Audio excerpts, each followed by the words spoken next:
கர்த்தருடைய வசனத்துக்குள்ள கடந்து போகலாம். யாத்ராகமத்தின் புஸ்தகம் 14ஆம் அதிகாரம் 14வது வசனத்தை நான் வாசிக்க கேட்போம். கர்த்தர் உங்களுக்காக யுத்தம் பண்ணுவார். கர்த்தர் உங்களுக்காக யுத்தம் பண்ணுவார். நீங்கள் சும்மா இருப்பீர்கள். நீங்கள் சும்மா இருப்பீர்கள். தலைகளை தாழ்த்தி ஜெபிப்போமா. மகா இரக்கமும் சிநேகன இந்த பரலோகத்தின் நல்ல பிதாவே, இந்த நல்ல வேளைக்காக தம்மை நன்றி நிறைந்த இதயத்தோடு நாங்கள் ஸ்தோத்திரங்களை செலுத்துகிறோம்.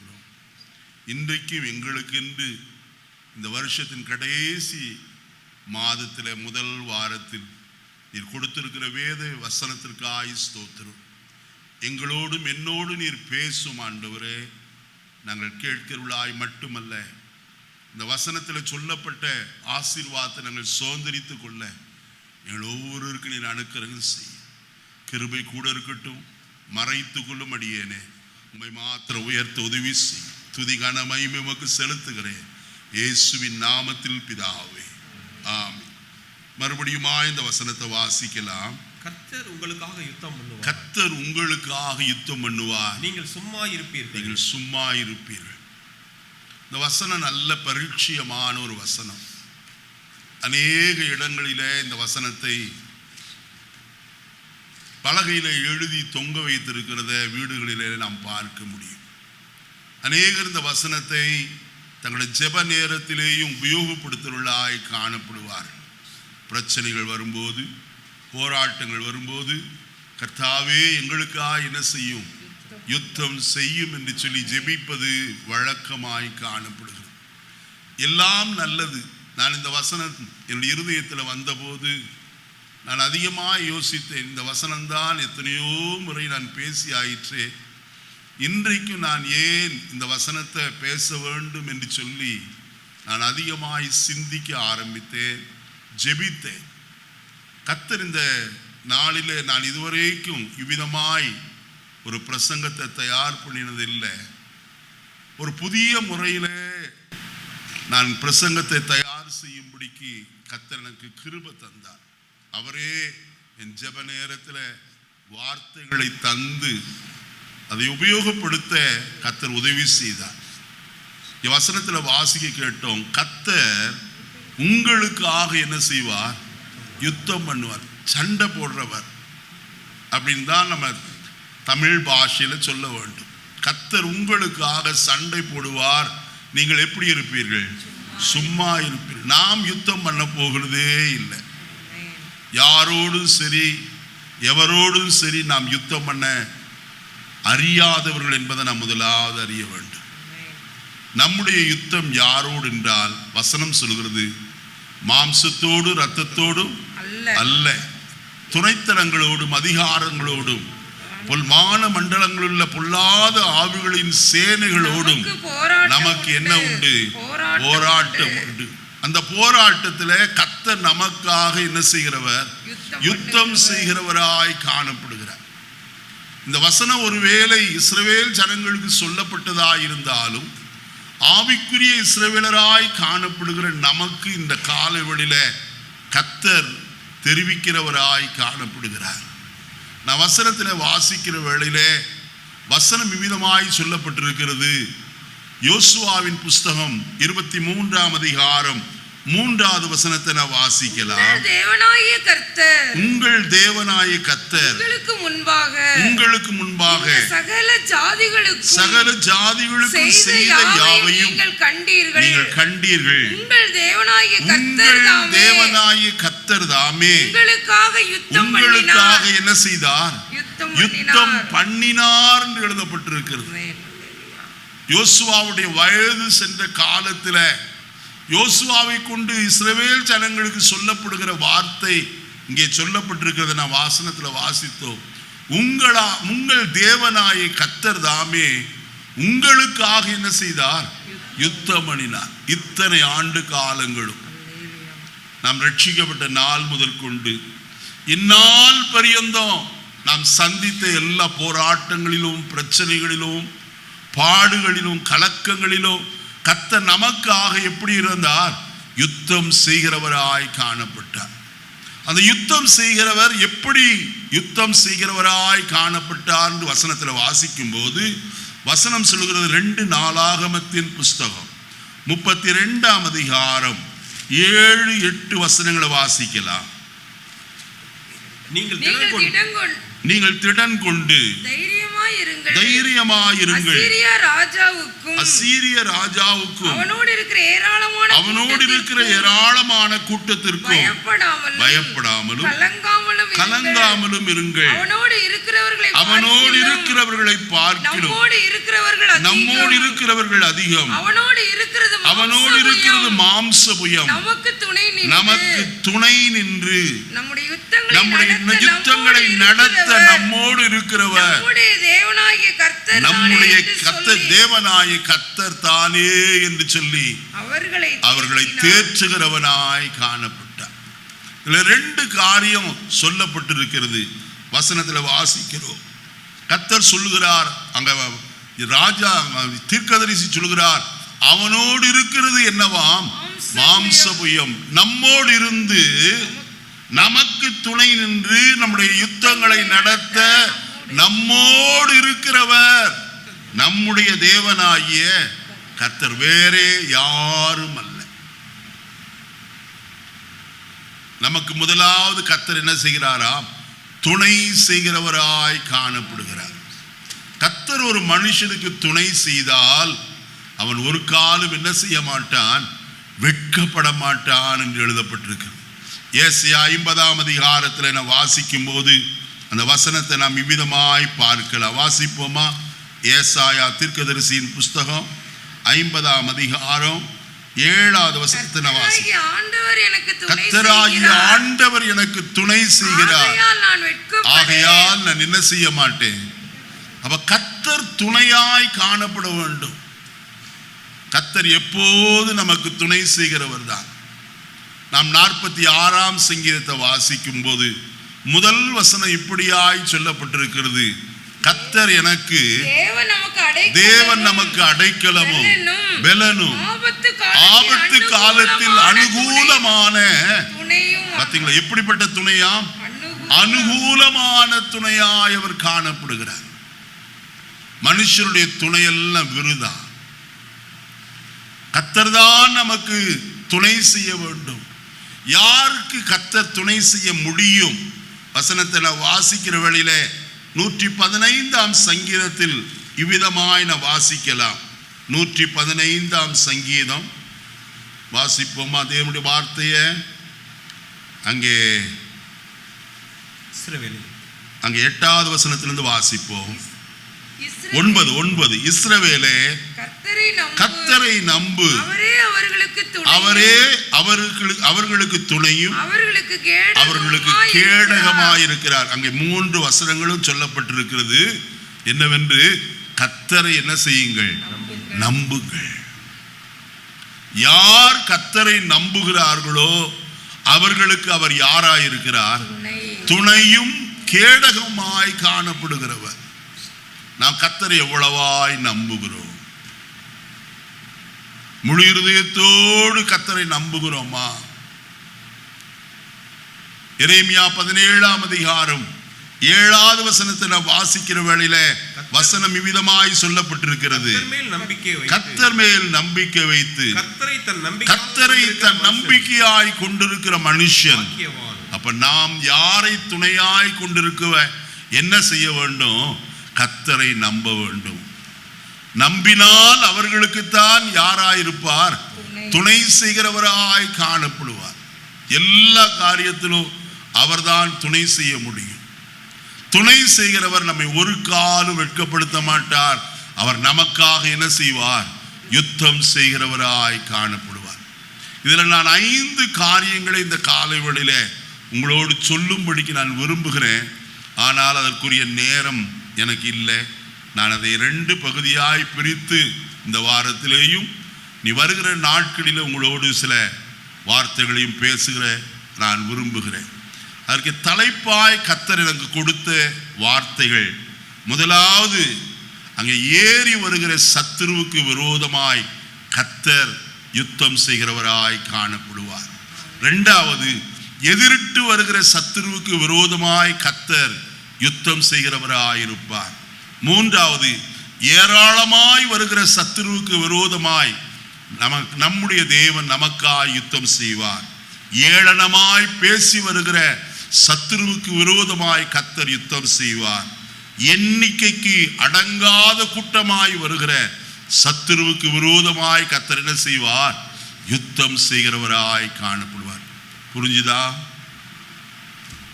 என்னமோ சொன்னீங்க ஐயா, சொன்னதை நாங்கள் கேட்டுக்கிட்டோம். முதலாவது ஏறி வருகிற சத்துரு, அதை நான் இந்த காலை வேளையில் உங்களோடு நான் பேச விரும்புகிறேன். ஏறி வருகிற சத்துருவுக்கு விரோதமாய் கர்த்தர் என்ன செய்கிறவர்? யுத்தம் செய்கிறவராய் இருக்கிறார். இந்த காலையில் அடிக்கடியாய் ஒரு வார்த்தையை நாம் கேட்டுக்கொண்டே இருந்த வசனத்தை, சத்துரு வெள்ளம் போல் வரும்போது ஆவியானவர் அவனுக்கு விரோதமாய் என்ன செய்வார்? கொடியேற்றுவார் என்று ஏசாயா 59ஆம் அதிகாரம் 19ஆம் வசனத்தினுடைய பிந்தின பகுதியிலே அது சொல்லப்பட்டிருக்கிறத பார்க்கலாம். வாசிப்போமா? பிந்தின பகுதியை மட்டும்தான் வாசிக்கணும். வெள்ளம் போல் சத்துரு வரும்போது கர்த்தருடைய ஆவியானவர் அவனுக்கு விரோதமாய் என்ன செய்வார்? யாருக்கு விரோதமாய்? நமக்கு விரோதமாய் வருகிற சத்துருவுக்கு விரோதமாய்த்தான் கர்த்தர் என்ன செய்வார்? கொடியேற்றுவார். கொடியேற்றுகிறது என்றால் என்ன? ஒரு நாடு ஒரு யுத்தத்துக்கு கடந்து போனால், ஜெயம் பெற்றால் உடனே அந்த இடத்துல என்ன செய்கிறார்கள்? தங்களுடைய கொடியை நாட்டுகிறார்கள். அதற்கு அர்த்தம் என்ன? நாங்கள் வெற்றி பெற்று விட்டோம், எதிரியை மடங்கடித்து விட்டோம் என்பதுதான் அதனுடைய காரியம். நிலவுக்கு போனார்கள் ஆம்ஸ்ட்ராங் மற்றும் 2 பேர். முதலாவது நிலவிலே இறங்கின உடனே அவர்கள் செய்த காரியம் என்ன? தங்களுடைய நாட்டு கொடியை அங்கே என்ன செய்தார்கள்? ஏற்றி வைக்கிறவர்களாய் காணப்படுகிறார். அது எவ்வளவு பெருமை! அதே போல கர்த்தர் சத்துரு நமக்கு விரோதமாய் வெள்ளம் போல வந்தால், வெள்ளம் சாதாரணமாய் வராது, அது அடித்து கொண்டு போகும், அவ்வளவுதான் என்று சொல்லி நாம் நினைக்கலாம். ஆனால் கர்த்தருடைய வேதம் சொல்லுகிறது, வெள்ளத்திற்கு ஒதுங்கும், பெரும் வெள்ளத்திற்கு ஒதுங்கும் நிழலிடமாய் கர்த்தர், கண்மலையாய் கர்த்தர் காணப்படுகிறவர். 32ஆம் அதிகாரம் என்று நினைக்கிறேன். ஏசாயா தீர்க்கதரிசியின் புஸ்தகம் 32:2 வசனம். அவர் காற்றுக்கு ஒதுக்காகவும் பெருவெள்ளத்திற்கு அவர் எப்படிப்பட்டவராய் இருக்கிறார்? புகலிடமாய் காணப்படுகிறார். பிசாசு பெருவெள்ளமாய் கடந்து வந்தாலும் ஆவியானவர் என்ன செய்கிறவர்? அவனுக்கு விரோதமாய் கொடியை ஏற்றி நம்மை ஜெயாளிகளாய் மாற்றுகிறவராய் காணப்படுகிறார். இன்னைக்கு நமக்கு விரோதமாய் ஏறி வருகிற சத்துரு யார்? முதலாவது நாம் அறிந்து கொள்ள வேண்டிய ஒரு சத்தியம், யாத்திராகமத்தின் புஸ்தகம் 14ஆம் அதிகாரம் 6ஆம் வசனம் முதற்கொண்டு நாம் வாசிக்க கேட்போமா? அவன் ரதத்தை பூட்டி தன் ஜனங்களை கூட்டிக் கொண்டு பிரதானமான 600 ரதங்களையும் எகிப்திலுள்ள மற்ற சகல ரதங்களையும் அவைகள் எல்லாவற்றிற்கு அதிபதிகளான வீரரையும் கூட்டிக் கொண்டு போனான். கர்த்தர் எகிப்தின் ராஜாவாகிய பார்வோனின் இருதயத்தை கடினப்படுத்தினார். அவன் இஸ்ரவேல் புத்திரரை பின் தொடர்ந்தான். இஸ்ரவேல் புத்திரர் பலத்த கையுடன் புறப்பட்டு போனார்கள். எகிப்தியர் பார்வோனுடைய சகல குதிரைகளோடும் ரதங்களோடும் குதிரை வீரரோடும் சேனைகளோடு அவர்களை தொடர்ந்து போய் சமுத்திர தண்டையிலே பாகால் சேவோனுக்கு எதிரே இருக்கிற ஈரோத் பள்ளத்தாக்கின் முன்னணியிலே பாளையம் இருக்கிற அவர்களை கிட்டினார்கள். வசனத்துல நான் வாசிக்கிற காரியம், இஸ்ரவேல் ஜனங்கள் பஸ்கா ஆட்டுக்குட்டியின் ரத்தத்தினாலே எகிப்திலே இருந்து மோசேயின் கையினாலே கர்த்தர் மீட்கிறவராய் காணப்பட்டார். 10ஆம் தேதியிலே ஒரு ஆட்டுக்குட்டியை தெரிந்தெடுத்தார்கள். 14ஆம் தேதியிலே மாலை வேளையிலே அந்த ஆட்டுக்குட்டியை அறுத்து அந்த இரத்தத்தை கிண்ணத்திலே பிடித்து ஈசோப்பு கொழுந்துகளினாலே இந்த இரத்தத்தை முக்கி தங்கள் வீட்டின் மேற்சட்டத்திலும் நிலைக்கால்களிலும் என்ன செய்தார்கள்? பூசினார்கள். நடுராத்திரியிலே சங்கார தூதன் எகிப்தின் பாளையம் இங்கு உருவ வருகிறவனாய் காணப்பட்டார். எகிப்தியர் வீடுகளில் ஒன்றாகிலும் இரத்தத்தினுடைய அடையாளம் இல்லை. ஆனால் இஸ்ரவேல் ஜனங்களோ இரத்தத்தை பூசி அடையாளம் இட்டிருந்தபடியினாலே அந்த வீட்டிலே சாவு ஒன்றும் என்ன செய்யவில்லை, நடைபெறவில்லை. ஆனால் எகிப்தியருடைய வீட்டிலோ பயங்கரமான அழுகையும் புலம்பலும் கூக்குரலும் காணப்படுகிறது. எகிப்தின் ராஜாவாகிய பார்வோனுடைய தலைச்சன் பிள்ளை முதற்கொண்டு அங்கே அடிமையானவனுடைய தலைப்பிள்ளை வரைக்கும் மிருக ஜீவன்களின் தலையீற்றுக்கள் அத்தனையும் என்ன செய்தது, அன்றைக்கு கர்த்தர் அடித்து மாண்டு போக செய்தார். ஆனால் இஸ்ரவேல் வீட்டிலே ஒரு வீட்டில் ஆகிலும் என்ன இல்லை, சாவு இல்லை என்று கர்த்தருடைய வசனம் சொல்லுகிறது. இப்படிப்பட்டதான சம்பவம் நடந்து இஸ்ரவேல் ஜனங்களை அவர்கள் என்ன செய்தார்களாம், துரத்துகிறவர்களாய் காணப்பட்டார்கள். ஓடி போங்கள் என்று சொல்லி சொன்னார்கள். இஸ்ரவேல் ஜனங்கள் அவசரமாய் தங்கள் ஆயத்தம் பண்ணின அந்த புளிப்பில்லாத அப்பத்தையும் எடுத்துக்கொண்டு புறப்பட்டு போகிறவர்களாய் காணப்பட்டார்கள். பிரயாணம் பண்ணி வெகு தூரம் கடந்து வந்து விட்டார்கள். இப்பொழுது ஈரோத் பள்ளத்தாக்கின் முன்னடியிலே அவர்கள் என்ன செய்திருக்கிறார்கள், பாளையம் இறங்கி இருக்கிறார்கள். அங்கே பார்வோன் இடத்துல அவருடைய மந்திரிமார்கள் சொல்கிறார்கள், எகிப்தியர் எல்லாரும் போய்விட்டார்கள், இனி நமக்கு வேலை செய்ய யார் உண்டு? அப்படியானால் நாம் ஒன்று செய்வோம், கர்த்தர் அவன் இருதயத்தை கடினப்படுத்தி துரத்தும்படிக்கு செய்கிறவராய் காணப்பட்டார். கர்த்தர் ஏற்கனவே சொன்னார், பார்வோனாலும் அவருடைய குதிரை வீரராலும் நான் என்ன செய்வேன், மகிமைப்படுவேன் என்று கர்த்தர் ஏற்கனவே வார்த்தையை சொல்லி இருந்தார். அந்த வார்த்தையை நிறைவேற்ற வேண்டுமே. பார்வோனுடைய இருதயம் கடினப்பட்டது. தன் ரதத்தை பூட்டினான். தன் பிரதானமான 600 ரதங்களையும் பூட்டி கொண்டு என்ன செய்தான், இஸ்ரவேலரை பின்தொடர்கிறவனாய் காணப்பட்டார். அந்த 9வது வசனத்துடைய கடைசி பகுதியிலே நாம் பார்த்தோம், ஈரோத் பள்ளத்தாக்கின் முன்னடியிலே அவர்கள் பாளையம் இறங்கி இருக்கிற இடத்துல அவர்கள் என்ன செய்தார்கள், கிட்டினார்கள், பக்கத்தில் போய்விட்டார்கள். அது இன்னும் அவர்களை பிடிக்கவில்லை. அந்த சந்தர்ப்பத்தில் இஸ்ரவேலர் செய்த காரியம் 10வது வசனத்தில் சொல்லப்பட்டிருக்கிறது. எகிப்தியர் சமீபித்து வருகிறதை இஸ்ரவேலர் என்ன செய்தார்கள், கண்டார்கள், மிகவும் என்ன செய்தார்கள். நம்முடைய வாழ்க்கையிலும் பிரச்சனைகள் வரும்போது எவ்வளவு பயப்படுகிறோம். சிலருக்கு சின்ன ஒரு கட்டி வந்து விட்டால் போதும், இது கேன்சர் ஆயிருக்குமோ என்கிற ஒரு பயம். சிலருக்கு தலைவலி வந்து விட்டால் இது மைக்ரைன் ஹெட்டேக்கா இருக்குமா, இது எப்படி இந்த தலைவலி அடிக்கடி வருகிறதே என்று யோசிக்கிற ஒரு நிலைமை. பலரும் பலவிதமாய் பல காரியங்களை யோசித்து கொண்டிருக்கிற நேரத்தில் நல்ல கவனிங்க, பயம் இருதயத்தை என்ன செய்கிறது, கவ்விக்கொள்ளுகிறது. என்ன செய்யலாம், ஏது செய்யலாம் என்று யோசித்துக் கொண்டிருக்கிற நிலைமையிலே தான் இஸ்ரவேல் ஜனங்கள் ஒரு காரியத்தை செய்தார்கள். அந்த 10ஆம் வசனம் சொல்கிறது, அவர்கள் கர்த்தரை நோக்கி என்ன செய்தார்கள், கூப்பிட்டார்கள். நல்ல கவனிக்க, இந்த காலை வேளையில பாடல் பாடினீர்கள். 4 பக்கத்திலும் மனிதர் நமக்கு எல்லாவற்றையும் அடைத்தாலும் பார்க்க வேண்டிய ஒரு இடம் ஒன்று உண்டு, மேலே. பாடினீர்களா? எல்லா பக்கத்திலும் உங்களுக்கு வாசல் அடைக்கப்பட்டிருக்கலாம். அதை குறித்து நீங்கள் கவலைப்பட வேண்டிய அவசியமே இல்லை. மனுஷர் இங்கே வடக்கே அடைத்தார்கள், தெற்கே அடைத்தார்கள், கிழக்கே அடைத்தார்கள், மேற்கே அடைத்தார்கள். 4 பக்கமும் எனக்கு அடைக்கப்பட்டதாய் இருக்கிறது, இருளாய் தோன்றுகிறது. அருமையானே, உங்களுக்கு வெளிச்சம் கொடுக்க மேலே ஒருவர் இருக்கிறார். உன்னதத்திலே இருந்து தம்முடைய கரத்தை நீட்டி உங்களை தூக்கி எடுக்க ஒருவர் உண்டு என்பதை இந்த காலை வேளையிலே சொல்ல விரும்புகிறேன். இந்த பிரசங்கம் இன்னைக்கு பாடல் பாடின ஆராதித்த அந்த வசனங்களுக்கு ஒப்பாய் கர்த்தர் கொடுத்திருக்கிறார் என்று நான் இருதயத்தின் ஆழத்தில் விசுவாசித்து பின்னே நின்று கொண்டு கர்த்தரை ஆராதித்தேன். ஒரு வார்த்தையாயிலும் அதற்கு வேறுபட்டதாய் காணப்படவில்லை. இன்றைக்கு நான் உங்களோடு சொல்லுகிறேன், நெருக்கத்தின் மத்தியில் இந்த காலை வேளையிலே கூடி வந்திருக்கிறீர்களா? பிரச்சனைகளின் நடுவிலே, போராட்டத்தின் நடுவிலே, எங்கு பார்த்தால் இருள் சூழ்ந்து இருக்கிறது. ஐயா, இனி என்ன செய்வோம் என்று தெரியவில்லை. ஓடி விடலாமா என்று கூட யோசித்துக் கொண்டிருக்கிறேன். எல்லாவற்றையும் விட்டு விடலாமா, கைவிட்டு விடலாமா என்று கூட யோசிக்கிறேன். இந்த காலைவேளையிலே கர்த்தருடைய சன்னிதானத்தில் வந்திருக்கிறேன். அருமையான கர்த்தருடைய பிள்ளையே, கர்த்தர் உன்னை கைவிடுகிறவர் அல்ல, உன்னை தூக்கி எடுக்கிறவர்.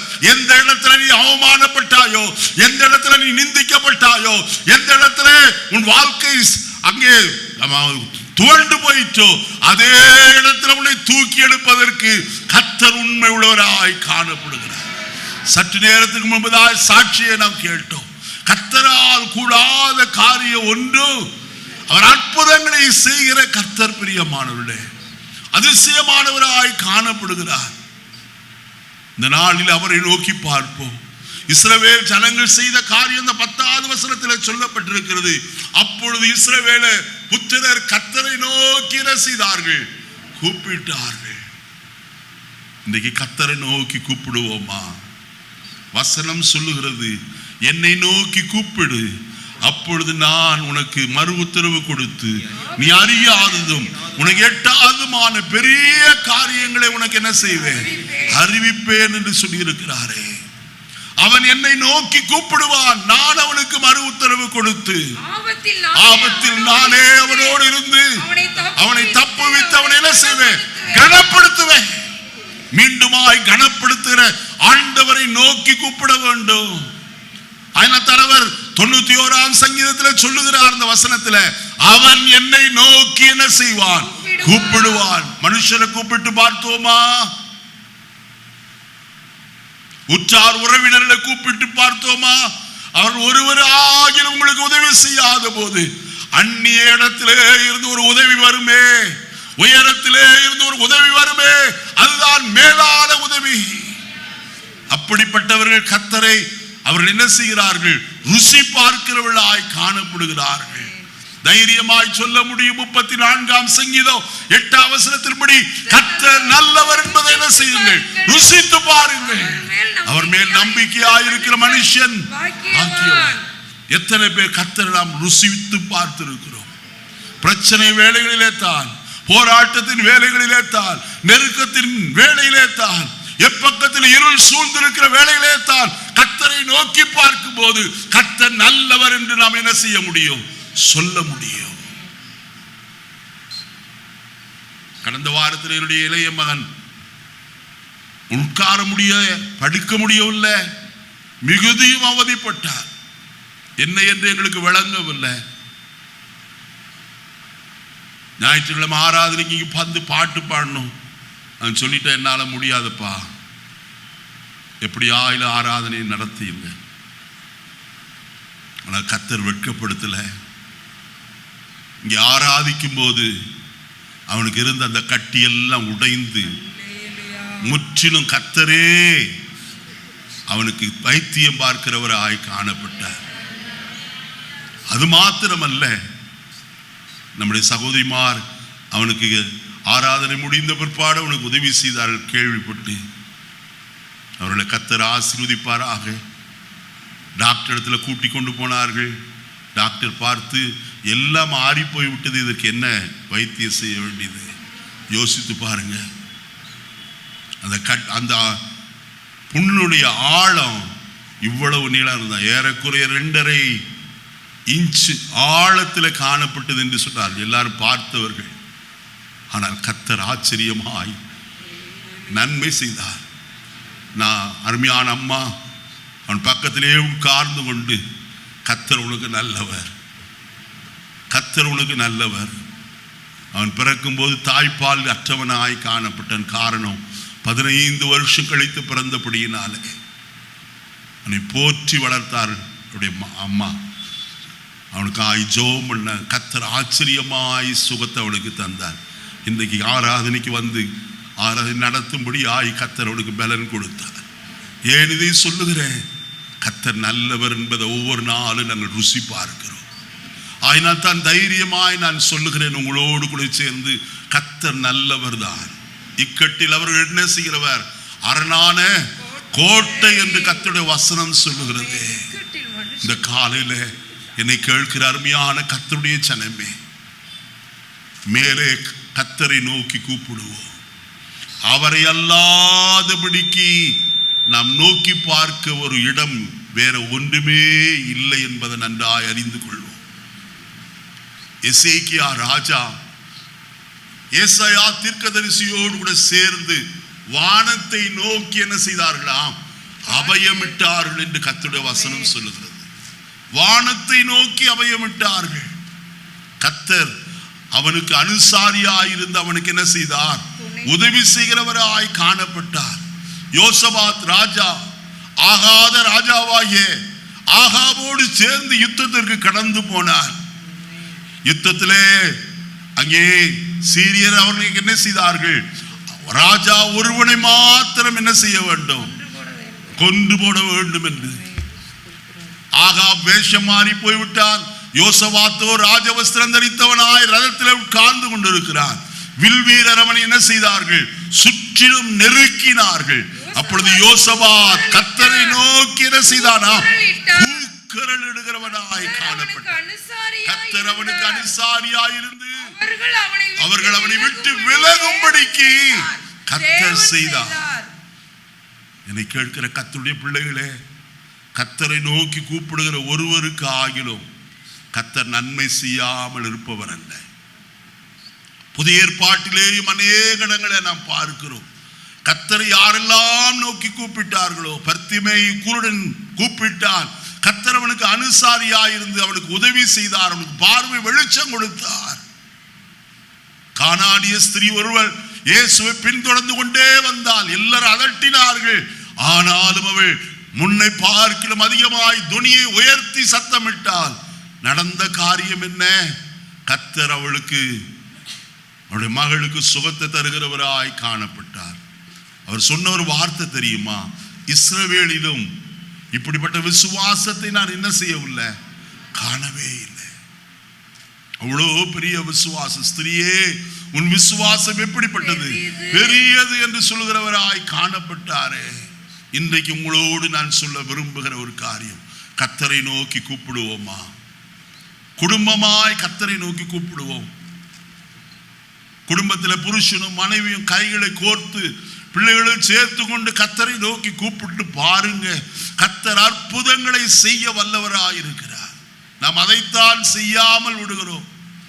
நானே புழுங்கிக் கொள்ளுகிறேன். உங்களுக்கு எதற்கு வருத்தம்? இல்லை, வருத்தம் எல்லாருக்குள்ளோ உண்டு. ஒருமனப்பட்டு கர்த்தரை நோக்கி பார்ப்போமானால் நிச்சயம் கர்த்தர் உதவி செய்வார். நாம் ஆராதிக்கிற தெய்வம் ஜீவனுள்ளவர். அவர் ஜீவாதிபதியாய் நம்மோடு பேசுகிற ஆண்டவராய் இருக்கிறாரே. நிச்சயம் உங்களுக்கு நன்மை செய்ய போதுமானவராய் இருக்கிறார். சத்துரு வெள்ளம் போல கடந்து வந்தான். நடந்த காரியம் என்ன? கர்த்தர் அந்த 16வது வசனத்திலே ஒரு காரியத்தை செய்ய சொன்னார். வாசிப்போமா? நீ கோலை ஓங்கி. யாத்திராகமம் 14ஆம் அதிகாரம் 16வது வசனம். நீ உன் கோலை ஓங்கி உன் கையை சமுத்திரத்தின் மேல் நீட்டி சமுத்திரத்தை என்ன செய்? பாருங்க, முன்னே செங்கடல், பின்னே பார்வோனுடைய சேனை, சுற்றிலும் மலைகள். இப்படிப்பட்டதான சூழ்நிலையில் தப்பித்துக் கொள்ள வேறு வழியே இல்லை. இன்றைக்கு ஒருவேளை நீங்கள் அப்படி இருக்கலாம். ஆனால் கர்த்தர் ஒரு புது வழியை திறக்கிறவர். மோசையை பார்த்து கர்த்தர் சொல்கிறார், மோசையே, உன் கையில் இருக்கிற கோலை நீட்டி சமுத்திரத்தின் மேல் நீட்டி சமுத்திரத்தை என்ன செய்? நீதான் பிளக்கணும்பா. மோசே ஒன்று கேட்கல. ஐயா, எனக்கு அதற்கெல்லாம் தகுதி உண்டா? எனக்கு அதெல்லாம் லாய்க்குப்படுமா? என்னால செய்ய முடியுமா? ஒன்று யோசிக்கவில்லை. நாம இருந்தா என்ன யோசிப்போம்? கர்த்தாவே, இவ்வளவு பெரிய காரியத்தை என்ன செய்ய சொல்றீரே, என்னால முடியும்னு நினைக்கிறீங்களா? ஆனால் மோசே அப்படி செய்யல. உடனே தன்னுடைய கையை என்ன செய்தான்? நீட்டுகிறவனாய் காணப்பட்டான். எப்பொழுது கீழ்ப்படுகிறோமோ அப்பொழுது கர்த்தருடைய கரமும் அதோடு சேர்ந்து என்ன செய்யும்? செயல்படும். ஏசாயா தீர்க்கதரிசியின் புஸ்தகம் 10ஆம் அதிகாரம் 26வது வசனத்தை நான் வாசிக்கலாம். ஏசாயா 10:26. ஓரேப் கன்மலை அண்டையிலே மீதியானியர் வெட்டுண்டது போல் சேனைகளின் கர்த்தர் அவன் மேல் ஒரு சவுக்கை எழுப்பி வர பண்ணி பண்ணி எகிப்திலே தமது கோலை கடலின் மேல் ஓங்கினது போல அதை அவன் மேல் என்ன செய்வார்? ஓங்குவார் என்று கர்த்தருடைய வசனம் சொல்லுகிறது. கர்த்தருடைய கை அவனுடைய கையின் மேல் காணப்பட்டது. வசனத்தை வாசிக்கலாம். இன்னொரு வசனத்தை நான் உங்களுக்கு சொல்ல விரும்புகிறேன். வாசிப்போமா?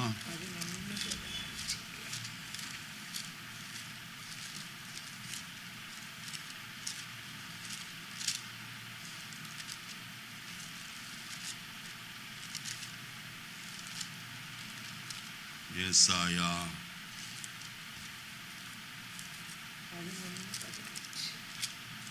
11ஆம் அதிகாரம் 15வது வசனத்தை வாசிப்போம். எகிப்தின் சமுத்திர முனையை கர்த்தர் முற்றிலும் அழித்து தம்முடைய காற்றின் வலுமையினால் நதியின் மேல் தமது கையை நீட்டி 7 ஆறுகளாக பிரிந்து ஜனங்கள் கால் நடையாமல் கர்த்தர் கடந்து போகும்படிக்கு பண்ணுவார் என்று கர்த்தருடைய வசனம் சொல்லுகிறது. 23ஆம் அதிகாரம் 11வது வசனத்தை வாசிப்போம். 23:11 கர்த்தர் தமது கையை சமுத்திரத்தின் மேல் நீட்டி, அங்க பாருங்க, கர்த்தர் எதன் மேல் தம்முடைய கையை நீட்டுகிறவர்? சமுத்திரத்தின் மேல். அப்ப மோசேயுடைய கையில் இருந்த கோல் ஓங்கி கை நீட்டப்பட்ட போது யாருடைய கையும் அதன் மேல் இருந்தது? கர்த்தருடைய கை அதன் மேல் இருந்தது. இந்த காலையில் ஒன்று சொல்ல விரும்புகிறேன். நீங்க கிரியை செய்ய ஆரம்பித்தால் கர்த்தருடைய கிரியையின் கரம் உங்களோடு கூட இருந்து என்ன செய்யும்? எத்தனை பேர் விசுவாசிக்கிறீங்க? கர்த்தர் எனக்காய் செயல்படுகிறவர், எனக்காய் யாவற்றையும் செய்து முடிக்கிறவர், எனக்காய் யாவற்றையும் செய்து முடிக்க போகிற உன்னதமான தேவன் அவர் என்று சொல்லி எத்தனை பேர் நம்மில விசுவாசிக்கிறவர்களாயிருக்கும்? எல்லாவற்றையும் உங்களுக்காக செய்ய போதுமானவர். அவர் சமுத்திரத்தை பிளந்து விடு என்று சொன்னார். மோசே கையை நீட்டினான், ஒரு வலிமையான காற்று வீசிற்று. அங்க வசனத்தில் நான் வாசிக்கும் போது வசனம் சொல்லுகிறது இவ்விதமாக. வாசிப்போமா? 20வது வசனம். அது எகிப்தியரின் சேனையும் இஸ்ரவேலரின் சேனையும் ராமுழுவது ஒன்றோடு சேராதபடிக்கு அவர்கள் நடுவில் என்ன வந்தது? மேகம் வந்தது. இஸ்ரவேலருக்கு வெளிச்சமும் எகிப்தியருக்கு அது இரவும் ஆக்கிற்று. 21வது வசனத்தை வாசிப்போம். மோசே தன் கையை சமுத்திரத்தின் மேல் நீட்டினான். அப்பொழுது கர்த்தர் முழுவதும் பலத்த கீழ்காற்றினால் சமுத்திரம் ஒதுங்கும்படி செய்து அதை வறண்டு போக பண்ணினார். நல்ல கவனிப்போம். வலிமையான காற்றை வீச பண்ணினார் என்று வசனத்தில் வாசித்தோம். கர்த்தர் அதை செய்தார். செய்தபடினாலே நடந்த காரியம் என்ன? சமுத்திரம் என்ன செய்தது? இரு பக்கமும் விலகி ஒதுங்கிற்று. வசனம் சொல்லுகிறது, ஜலம் பிளந்து என்ன செய்தது? பிரிந்து போயிற்று. எப்படி ஆயிற்று? அடுத்த வசனத்துல வாசிக்கும் போது 22வது வசனம். சமுத்திரத்தின் நடுவாக வெட்டாந்தரையிலே நடந்து போனார்கள். அவர்கள் வலதுபுறத்திலும் அவர்கள் இடதுபுறத்திலும் ஜலம் அவர்களுக்கு எப்படி இருந்ததாம்? மதிலாக நின்றது என்று எழுதப்பட்டிருக்கிறது. யோசித்து பாருங்க. தர்மியான காலை வேளையில ஐயா, உப்பு தண்ணீர் ஐசாய் ஒரு நாளும் மாறாது. ஆனால் கடலின் உப்பு தண்ணீர் உறைந்த பனிக்கட்டியாய் அது என்ன செய்தது? மதில் போல மாறிற்று. இதற்கு கர்த்தர் உபயோகித்த காரியம் என்ன? யோபு அதை தெளிவாய் சொல்லுகிறார். யோபின் புஸ்தகம் 37ஆம் அதிகாரம் 10வது வசனத்தை வாசிப்போமா? தம்முடைய சுவாசத்தினால் தேவன் குளிரை கொடுக்கிறார். அப்பொழுது ஜலத்தின் மேற்பரப்பானது, பாத்தீங்களா? கர்த்தர் எவ்வளவு ஆச்சரியமானவர். நம்முடைய கரத்தை மோசேயின் மேல வைத்தார், அது 2ஆய் பிரிந்தது. வலிமையான காற்றை வீச பண்ணினார், சமுத்திரம் 2ஆய் பிளந்து இப்பொழுது மதில் போல காணப்படுகிறது. அதற்கு கர்த்தர் தம்முடைய சுவாசத்தை அதன் மேல் என்ன செய்தார்? வீச பண்ணினார். வீச பண்ணின போது நடந்த காரியம் என்ன? வசனம் சொல்லுகிறது, ஜலத்தின் மேற்பரப்பானது உறைந்து மதில் போல காணப்பட்டது. அது ரட்சிப்பின் மதிலாய் இஸ்ரவேல் ஜனங்களுக்கு காணப்பட்டது. ஆனால் அதே மதில் போல நின்ற அந்த கடல் வழியாய் எகிப்தியரும் பிரவேசிக்க பார்த்தார்கள். நடந்த காரியம் என்ன? 30வது வசனத்தை வாசிக்கலாம். இவ்விதமாய் கர்த்தர் அந்நாளிலே இஸ்ரவேலர் எகிப்தியரின் கைக்கு தப்புவித்து ரட்சித்தார். இஸ்ரவேலர் எகிப்தியரின் கைக்கு தப்புவித்து ரட்சித்தார். கடற்கரையிலே எகிப்தியர் செத்து கிடக்கிறதை எப்படி கண்டார்கள்? முதலாவது கண்டதை நம்ம வசனத்துல வாசித்தோம் இல்ல? 10வது வசனத்துல பயந்து இல்லமா, எப்படி கண்டார்கள்? எப்படி பார்த்தாங்க? சமீபித்து வருகிறதை அவர்கள் என்ன செய்தார்கள்? பக்கத்துல வர்றதை கண்டாங்க. ஆனா இப்ப எப்படி பார்க்கறாங்க? செத்த பிரேதங்களாய். கர்த்தர் அவளுக்கு அங்கேயே சவக்குழியை உண்டு பண்ணி விட்டார். என்னை கேட்கிற தேவ பிள்ளையே, அவன் சத்துரு ரதத்தின் மேல் ஏறி வரலாம், எதன் மேல் வேண்டுமானாலும் ஏறி வரலாம். ஆனால் உங்களுக்காய் ஒரு யுத்தம் பண்ணுகிற ஒரு கர்த்தர் ஒருவர் உண்டு. அவரை நோக்கி பாருங்க. சத்துரு எந்த விதத்தில் வேண்டுமானாலும் உங்களுக்கு விரோதமாய் வரலாம். பிள்ளி சூனியம் செய்து வரலாம், ஏவல் செய்து வரலாம், அல்லது மற்ற அடியாட்களோடு கூட உங்களுக்கு விரோதமாய் எழும்பி வரலாம். எப்படி வந்தாலும் அதற்கெல்லாம் நீங்கள் செய்ய வேண்டிய காரியம், பயப்படாதபடிக்கு கர்த்தரை மாத்திரம் நோக்கி பாருங்க. கர்த்தருடைய வார்த்தை ஒன்று சொல்லப்பட்டது. அங்கே 15ஆம் வசனத்துல என்ன வாசிக்கும், 13வது வசனத்துல வாசிக்கும் போது இல்லமா, அப்பொழுது மோசே 14:13 அப்பொழுது மோசே ஜனங்களை நோக்கி பயப்படாதிருங்கள், நீங்கள் நின்று கொண்டு இன்றைக்கு கர்த்தர் உங்களுக்கு செய்யும் ரட்சிப்பை பாருங்கள். இன்றைக்கு நீங்கள் பார்க்கிற எகிப்தியரை என்றைக்கு என்ன செய்ய மாட்டீங்க. எப்படி பார்த்தாங்கல்ல? கடற்கரையில செத்து கிடக்கிறத பார்த்தாங்கல்ல? அப்ப பார்த்த நீங்க இன்றைக்கு பார்க்கிற அவங்கள நீங்க இப்ப பார்க்க மாட்டீங்கன்னு சொன்னார். எப்படி? உயிரோடு பார்க்க மாட்டீங்கன்னு தான் கர்த்தர் சொல்லியிருக்காரு. எப்படி? ஜீவனோடு நீங்க பார்க்க மாட்டீங்க, பிரேதமாய்த்தான் நீங்கள் காண முடியும். சத்துருவாகிய பார்வோன் சொன்ன வார்த்தை என்ன தெரியுமா? 15ஆம் அதிகாரம் 9வது வசனத்தை வாசிப்போம். தொடருவேன், பிடிப்பேன், கொள்ளையாடி பங்கிடுவேன்.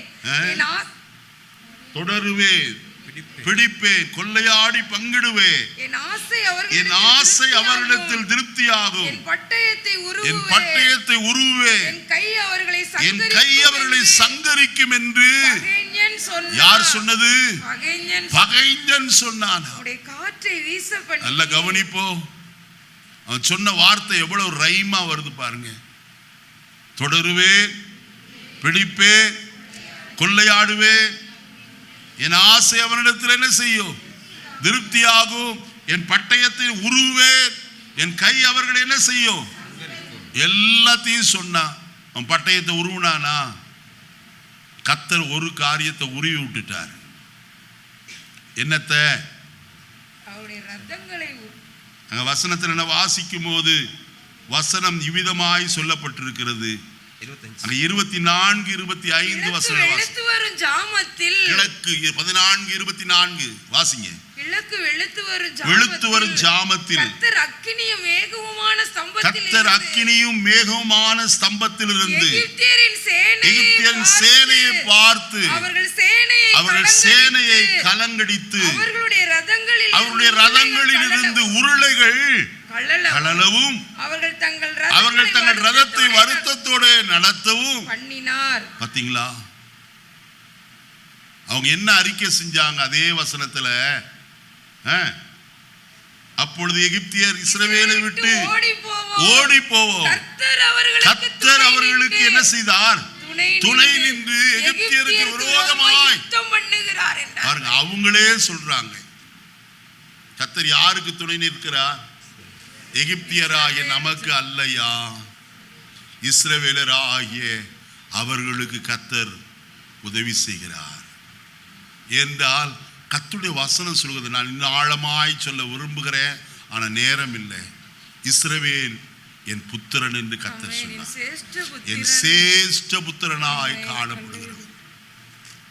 அப்ப சேஷ்ட புத்திரனை கர்த்தர் கைவிடுவாரா? கர்த்தர் தமக்கென்று உங்களை தெரிந்து கொண்டாரே, உலக தோற்றத்திற்கு முன்னே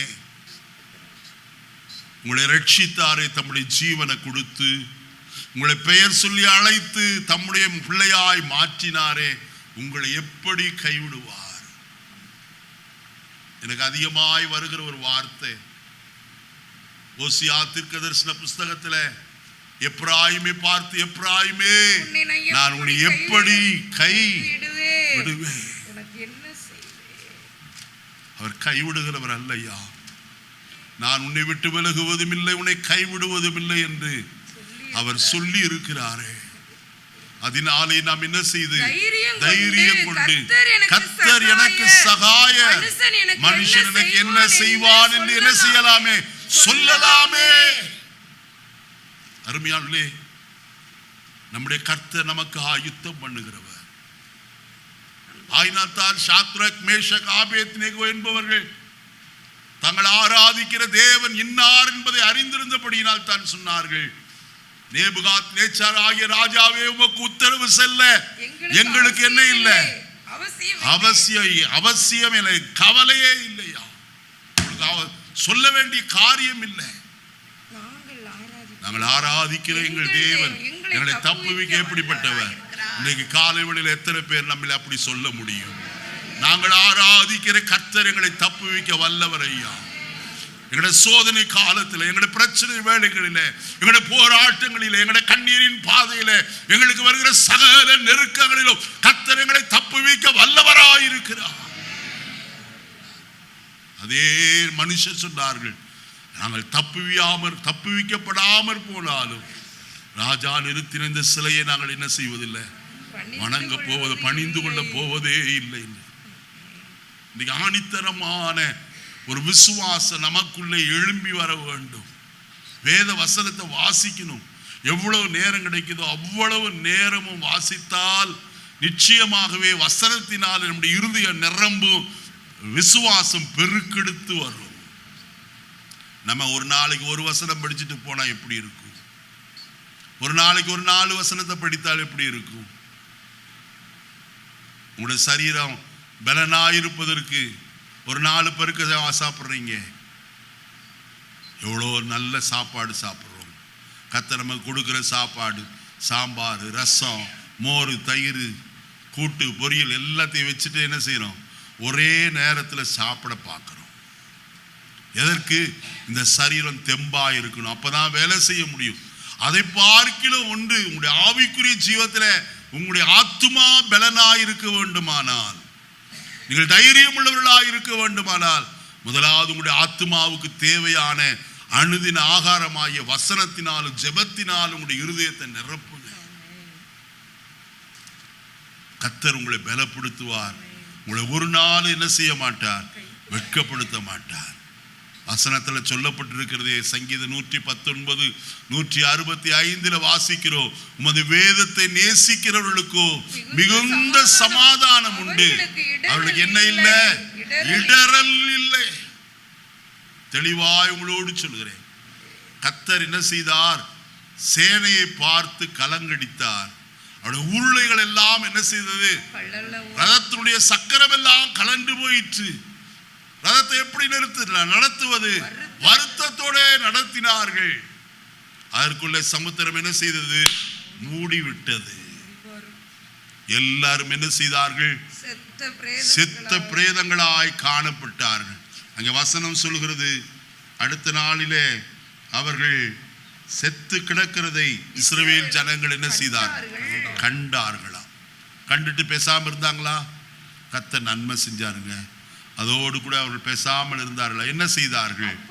15ஆம் அதிகாரம் 19ஆம் வசனத்தை வாசிப்போம். 15:19. பார்வோனின் குதிரைகள் அவருடைய ரதங்களோடும் அவர்கள் ரதங்களோடும் குதிரை வீரரோடும் சமுத்திரத்தில் பிரவேசித்தது. கர்த்தர் சமுத்திரத்தின் ஜலத்தை அவர்கள் மேல் திரும்ப பண்ணினார். இஸ்ரவேல் புத்திரரோ சமுத்திரத்தின் நடுவே வெட்டாந்தரையில் நடந்து போனார்கள் என்று பாடினார்கள். எல்லாரும் சேர்ந்து பாடல் பாடினார். கர்த்தர் செய்த காரியம் சாதாரணமானதா?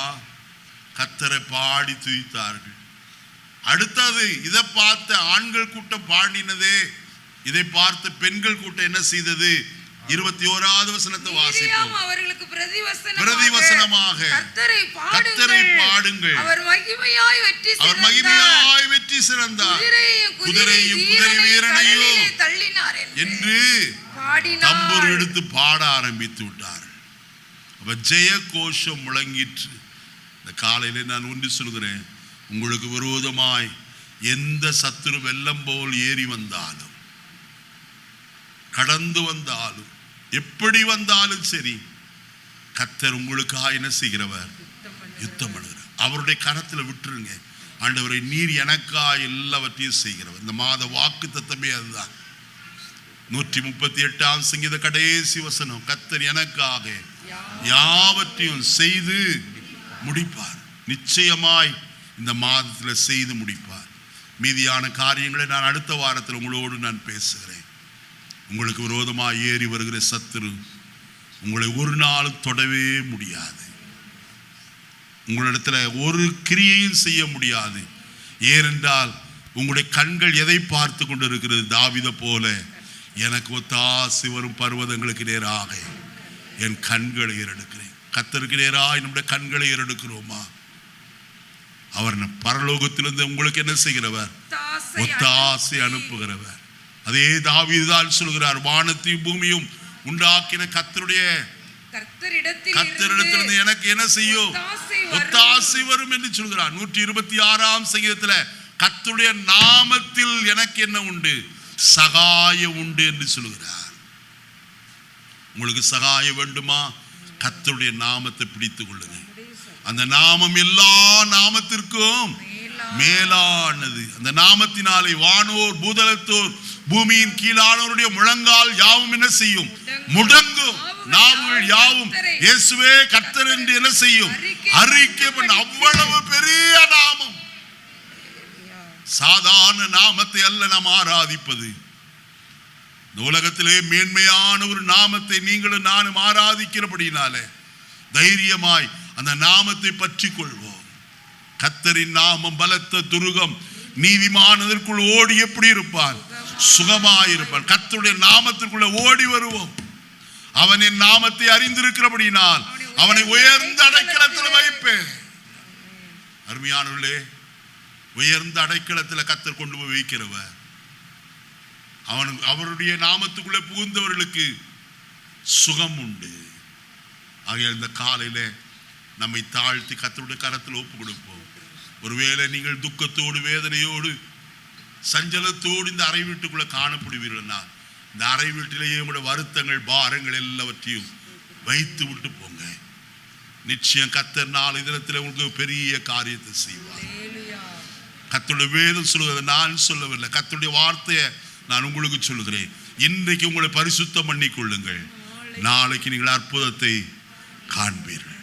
கர்த்தர் உங்களுக்காக அற்புதம் செய்ய போதுமானவர். இந்த டிசம்பர் மாதம் உங்களுடைய வாழ்க்கையில் அற்புதங்களின் மாதமாய் கர்த்தர் மாற்ற போகிறார். இதுவரைக்கும் நீங்கள் காணாத அற்புதத்தை நீங்கள் காண போகிறீர்கள். நான் சும்மா சொல்லல, கர்த்தருடைய நாமத்தினால் அவருடைய ஊழியக்காரனாய் அபிஷேகம் பெற்றவனாய் அபிஷேகத்தோடு உங்களோடு நான் சொல்கிறேன், நீங்கள் அற்புதத்தை காண்பீர்கள். வாழ்க்கை அற்புதமாய் மாற்ற கர்த்தரால் ஆகும். இந்த 25ஆம் வருஷத்துடைய முடிவு அற்புதத்தின் நாட்களாய் காணப்படட்டும். எல்லாரும் எழுந்திருப்போமா? கர்த்தரை நோக்கி பார்ப்போம்.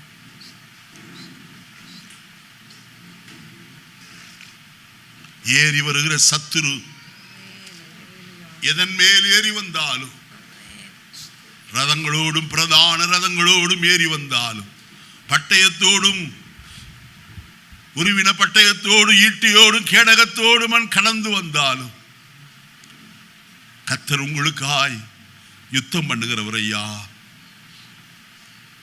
அவர் ஈட்டியை முறித்து ரதங்களை நெருப்பினால் சுட்டெரிக்கிறவர். யாக்கோபின் தேவன் நமக்கு உயர்ந்த அடைக்கல் ஐயா.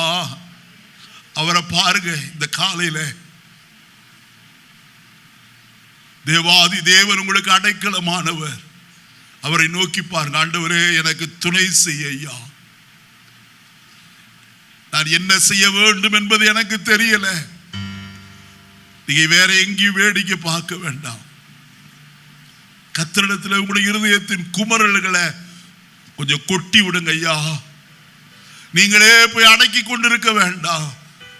சகோதரியே, உடைய இருதயத்தின் குமரல்களை கர்த்தரிடத்தில் இந்த காலை வேளையில சொல்லு. இந்த நாள் உனக்கு ஏற்ற ஒரு நாளாய் கர்த்தர் வைத்திருக்கிறார். அற்புதத்தை நீங்கள் காண போகிறீர்கள். சகோதரனே, கர்த்தரை நோக்கி பார். உன்னதத்திலிருந்து உனக்கு ஒரு உதவி வரப்போகிறது. எதிர்பாராத இடத்திலே இருந்த அற்புதங்களை நீ கண்டடைய போகிறாய். நீ காலை வெளியில பாடின பாட்டையே ஒரு விசை கூட நாம் காணிக்கை எடுக்கும் போது நாம் பாடலாம். கர்த்தர் உங்களுக்கு வானத்தை திறப்பாரையா. நமது நல்ல பொக்கிஷசாலமா சாலையாகிய வானத்தை உங்களுக்கு திறப்பார். அவர் பலகணிகளை திறக்கிற கர்த்தர், அடைக்கப்பட்ட வாசல்களை திறக்கிற கர்த்தர். உங்களுக்கு திறக்க அவர் போதுமானவர். அவரை நோக்கி பார்ப்பீர்களா? சொல்லுங்க அவரிடத்தில், ஆண்டவரே எனக்கு உம்மை தவிர வேற துணையே இல்லையா. உம்மைத்தான் என் துணையாய் கொண்டிருக்கிறேன்.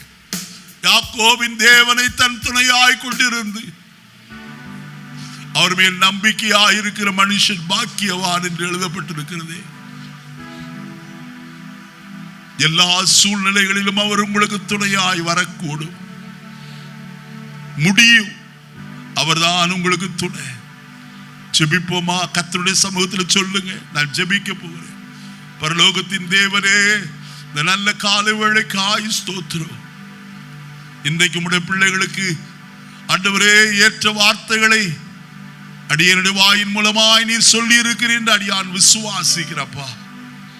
ஒவ்வொருடைய நிலைமை எனக்கு தெரியாது, ஆனால் நீர் அற்புதங்களை செய்கிறவர் என்று அடியான் உடைய ஜனத்தோடு சொல்லி இருக்கிறையா. அவள் எந்த நிலைமையிலே இருந்தாலும் உம்மை நோக்கி கூப்பிடுகிற தம்முடைய பிள்ளைகளுக்கு சகாயம் செய்வீரா. சமயத்திற்கு ஏற்ற சகாயம் செய்யும் ஆண்டவரே. கிருபையை பெற்றுக்கொள்ளத்தக்கதாய் கிருபாசனத்தன்னைக்கு இந்த காலை வழியில வந்திருக்கிறையா. உடைய சகாயம் அவர்களுக்கு தந்து நம்முடைய பிள்ளைகள் வெட்கப்படாத சாட்சிகளாய் வரும் காலங்களிலே உடைய சன்னிதானத்திற்கு வர உதவி செய்யும். கிருபை சூழ்ந்திருக்கட்டும். ஒவ்வொருவரையும் ஆசீர்வதியும். இயேசுவின் நாமத்தில் பிதாவே, ஆமென்.